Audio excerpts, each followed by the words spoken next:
नमस्कार साथियों, आज की क्लास में हम राजस्थान के प्राचीन सभ्यता स्थल से संबंधित राजस्थान पीटीटी एग्जाम 2023 में पूछे जाने वाले महत्वपूर्ण प्रश्नों के बारे में हम बात करेंगे, जो राजस्थान पीटीटी एग्जाम 2023 के लिए काफ़ी इंपॉर्टेंट क्वेश्चन है। तो चलिए शुरू करते हैं आज की क्लास और देखते हैं क्या क्वेश्चन है।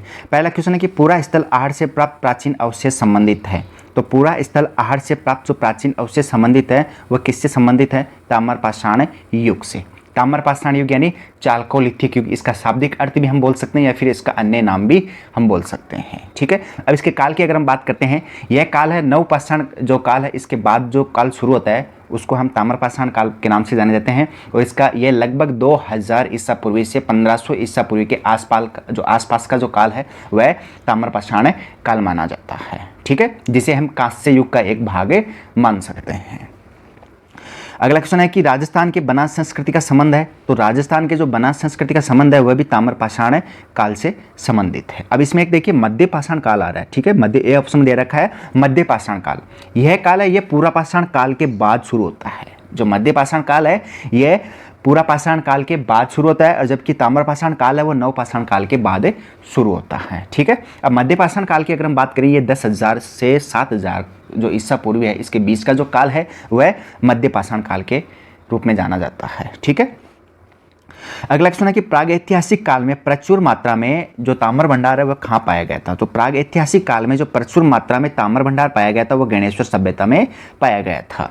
अब यह सभ्यता राजस्थान के सीकर जिले में नीम के थाने से, जो नीम का थाना है उससे कुछ दूरी पर स्थित है, और यह गणेश्वर सभ्यता है, यह कांती नदी के किनारे स्थित है। ठीक है, अब इस सभ्यता के बारे में हम दो बातों को अपन खासकर ध्यान में रखनी है। पहली बात यह कि इस सभ्यता को पुरातत्व का पुष्कर भी कहा जाता है।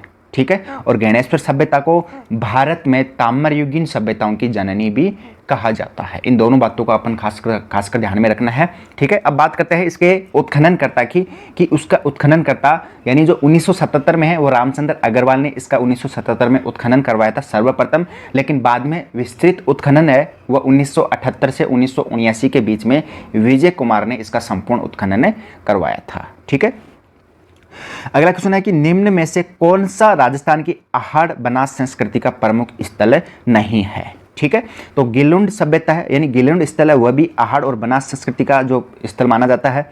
ओझियाना भी माना जाता है, बालाथल भी माना जाता है, लेकिन लोथल आहड़ और बनास संस्कृति का प्रमुख स्थल नहीं माना जाता है। ठीक है, अगला क्वेश्चन है कि निम्नलिखित में से कौन से स्थल लघु पाषाण युगीन संस्कृति से संबंधित है? ठीक है, तो सोजत, धनेरी, तिलवाड़ा, ये तीनों स्थल हैं। ये तीनों स्थल लघु पाषाण युग यानी लघु पाषाण जो संस्कृति उससे संबंध रखते हैं। ठीक है, अब बात करते हैं लघु पाषाण काल, यानी ये जो लघु पाषाण काल है ये 12,000 ईसा पूर्वी से लेकर 10,000 ईसा पूर्वी के जो बीच का काल है वह लघु पाषाण काल है, यानी लघु पाषाण संस्कृति के रूप में माना जाता है, जिसे हम माइक्रोलिथिक या फिर लघु पाषाण युग भी कहा जाता है। माइक्रोलिथिक यानी इनका शाब्दिक अर्थ है या फिर इसका अन्य नाम है। ठीक है, अगला क्वेश्चन क्या है?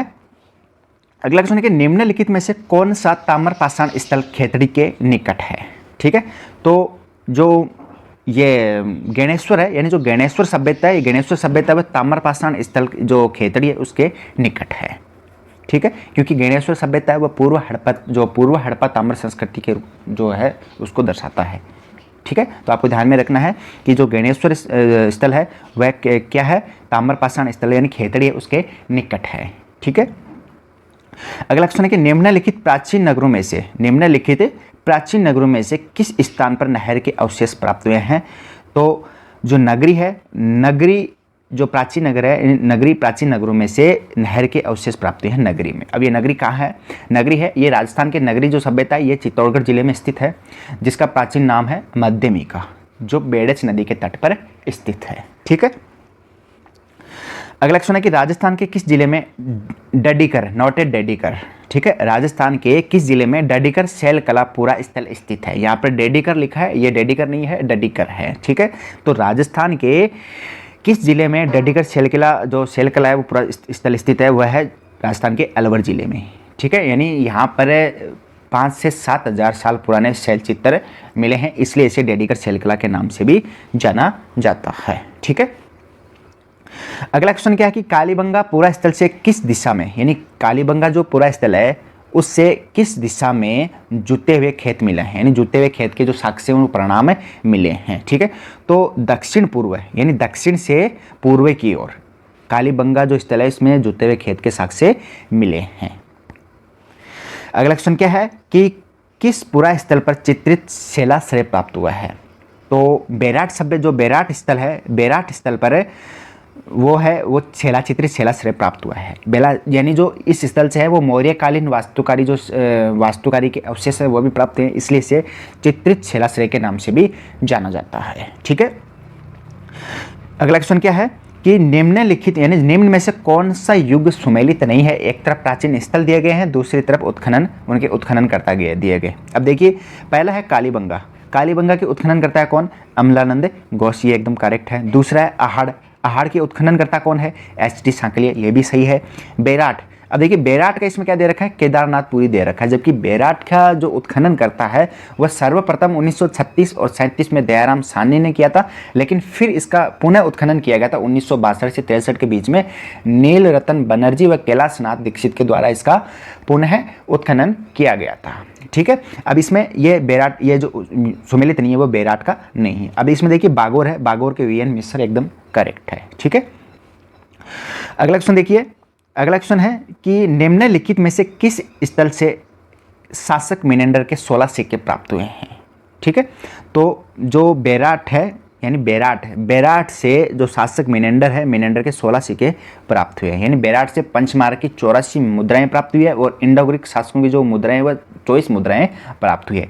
इन जो इंडो ग्रीक शासकों की 24 मुद्राएं हैं इनमें से 16 मुद्राएं प्रसिद्ध यूनानी शासक मिनेंडर की है। ठीक है, तो आपको ध्यान में रखना है बेराट से शासक मिनेंडर के 16 सिक्के प्राप्त हुए हैं। ठीक है, अगला क्वेश्चन है कि दोहरी रक्षा प्राचीर के साक्ष्य राजस्थान की किस सभ्यता से प्राप्त हुए हैं। तो दोहरी रक्षा प्राचीर के जो साक्ष्य हैं वो राजस्थान के कालीबंगा से, यानी कालीबंगा स्थल है, कालीबंगा स्थल से जो कालीबंगा सभ्यता है इस सभ्यता से दोहरी रक्षा प्राचीर के साक्ष्य के जो सभ्यता है इससे मतलब दो साक्ष्य मिले हैं। ठीक है, अगला क्वेश्चन क्या है कि कालीबंगा के द्वितीय उत्खननकर्ता कौन है। अब इस क्वेश्चन में थोड़ा सा ध्यान से समझिए कि कालीबंगा के इसमें क्या पूछ रहा है कि कालीबंगा के द्वितीय उत्खननकर्ता। ठीक है, तो आपको मैं बता दूं जो कालीबंगा की सर्वप्रथम खोज है वो अमलानंद घोष ने 1952 में की थी। ठीक है, बाद में उसके यानी खोज की थी, इस सभ्यता की खोज की थी, लेकिन इस सभ्यता का जो उत्खनन है, उत्खनन 1961 में बी.एल. लाल, यहाँ पर देखिए बी.एल. थापर दे रखा है, यहाँ पर बी.एल. लाल है, बी.एल. लाल व बालकृष्ण थापर ने 1961 में इसका उत्खनन किया था। ठीक है, तो आपको ध्यान में रखना है प्रथम हो चाहे द्वितीय हो, क्वेश्चन कैसे भी घुमा के पूछ सकता है, चाहे प्रथम पूछे चाहे द्वितीय पूछे, आपको बी.एल. थापर और बी.एल. लाल ही करना है। क्योंकि कई स्टूडेंट क्या करते हैं कि 1952 में अमलानंद घोष है उसने इसकी खोज की थी, लेकिन अब जिससे थोड़ा सा ध्यान से समझिए क्योंकि अमलानंद घोष ने 1952 में इसकी खोज की थी, ना कि उत्खनन करता कौन थे 1961 में बी.एल. लाल व बालकृष्ण थापर थे। ठीक है, तो इस क्वेश्चन का थोड़ा सा आप ध्यान से समझिएगा। अगला क्वेश्चन क्या है कि राजस्थान जो राज्य है, राजस्थान राज्य के पुनर्गठन से पूर्व है सर्वप्रथम सन 1934 ईस्वी में ताम्र सामग्री की जो प्राप्ति स्थान है वह कौन सा है। ठीक है, तो राजस्थान के जो राजस्थान राज्य है, राजस्थान पुनर्गठन हुआ था, पुनर्गठन के पहले 1934 ईस्वी में ताम्र सामग्री की जो प्राप्ति स्थान है वह कौन सा है? पर्वतसर कुराड़ा। पर्वतसर का है नागौर में। ठीक है, तो अब ध्यान में देखिए कि 1934 में पर्वतसर नागौर जो पर्वतसर है, पर्वतसर के निकट कुराड़ा नामक स्थल का जो उत्खनन कार्य किया गया था, और कुराड़ा एक ताम्र युगीन संस्कृति भी है जिसे हम औजारों की नगरी भी कहा जाता है। ठीक है, तो आपको ये बात भी ध्यान में रखनी है कि औजारों की नगरी किसे कहा जाता है? कुराड़ा, पर्वतसर कुराड़ा को।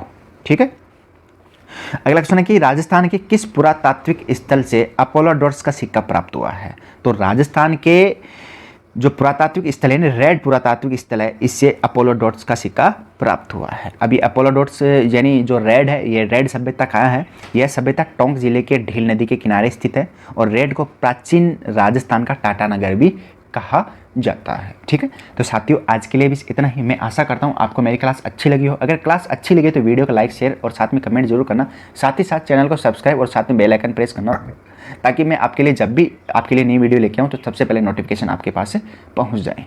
तो साथियों मिलते हैं अगली क्लास में, तब तक के लिए जय हिंद, वंदे मातरम।